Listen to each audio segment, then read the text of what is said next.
There are not different kinds of life, for life is like the truth. It does not have degrees. Life is the one condition in which all that God created share. Like all his thoughts, it has no opposite. There is no death because what God created shares his life. There is no death because an opposite to God does not exist. There is no death because the Father and the Son are one. In this world there appears to be a state that is life's opposite. You call it death. Yet we have learned that the idea of death takes many forms. It is the one idea which underlies all feelings that are not supremely happy. It is the alarm to which you give response of any kind that is not perfect joy.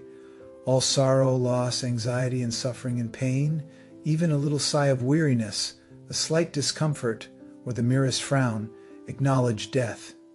And thus deny you live, you think that death is of the body. Yet it is but an idea irrelevant to what is seen as physical. A thought is in the mind. It can be then applied where mind directs it, but its origin is where it must be changed if change occurs. Ideas leave not their source. The emphasis this course has placed on that idea is due to its centrality in our attempts to change your mind about yourself. It is the reason you can heal. It is the cause of healing. It is why you cannot die. Its truth established you as one with God. Death is the thought that you are separate from your Creator. It is the belief conditions change, emotions alternate. Because of causes you cannot control, you did not make, and you can never change. It is the fixed belief ideas can leave their source and take on qualities the source does not contain, becoming different from their own origin, apart from it in kind, as well as distance, time, and form. Death cannot come from life. Ideas remain united to their source. They can extend all that their source contains, in that they can go far beyond themselves. But they cannot give birth to what was never given them. As they are made, so will their making be. As they were born, so will they then give birth. And where they came from, there will they return. The mind can think it sleeps, but that is all. It cannot change what is its waking state. It cannot make a body, nor abide within a body. What is alien to the mind does not exist because it has no source, for mind creates all things that are, and cannot give them attributes it lacks, nor change its own eternal mindful state. It cannot make the physical. What seems to die is but the sign of mind asleep. The opposite of life can only be another form of life. As such, it can be reconciled with what created it, because it is not opposite in truth. Its form may change, it may appear to be what it is not. Yet mind is mind, awake or sleeping. It is not its opposite in anything created, nor in what it seems to make when it believes it sleeps. God creates only mind awake. He does not sleep, and his creations cannot share what he gives not, nor make conditions which he does not share with them. The thought of death is not the opposite to thoughts of life, forever unopposed by opposites of any kind.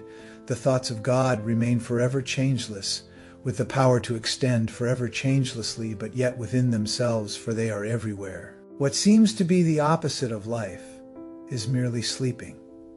When the mind elects to be what it is not, and to assume an alien power which it does not have, a foreign state it cannot enter, or a false condition not within its source, it merely seems to go to sleep a while.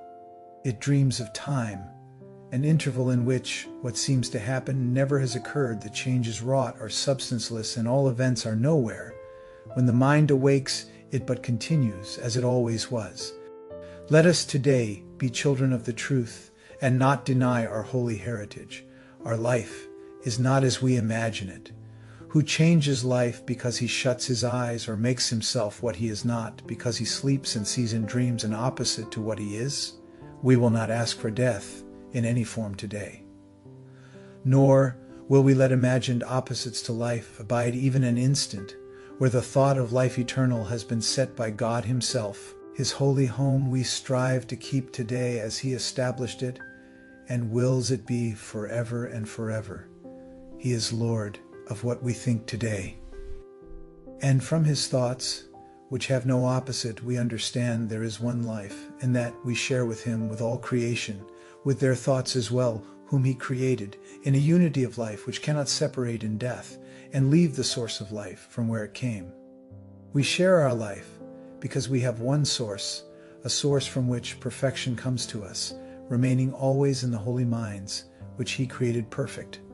As we were, so are we now and will forever be.